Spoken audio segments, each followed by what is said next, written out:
দেশের দ্বিতীয় মহিলা প্রধানমন্ত্রী, আমাদের সবার অত্যন্ত প্রিয় বেগম খালেদা জিয়ার প্রতি শ্রদ্ধা জানাতে, সম্মান জানাতে, তার জন্য মহান আল্লাহর দরবারে মাগফিরাত চাইতে লক্ষ লক্ষ প্রাণ আজ এখানে সমবেত হয়েছে মানিক মিয়া এভিনিউতে।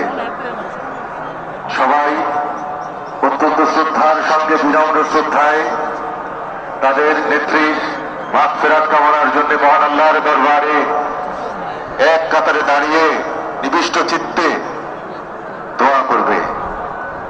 আল্লাহ আমাদেরকে কবুল করবেন, এটা আমাদের প্রত্যাশা। এরপর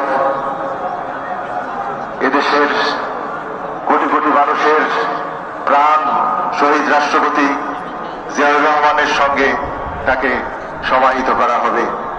শহীদ রাষ্ট্রপতি জিয়াউর রহমান, যার নাম যতদিন বাংলাদেশ থাকবে প্রতিটা মানুষের হৃদয়ে সেই নাম লাল লাল করে হৃৎপিণ্ডে প্রজ্বলিত হয়ে থাকবে। মুক্তিযুদ্ধের মহানায়ক, স্বাধীনতার ঘোষক, আমাদের সেক্টর কমান্ডার বীরোত্তম শহীদ রাষ্ট্রপতি জিয়াউর রহমান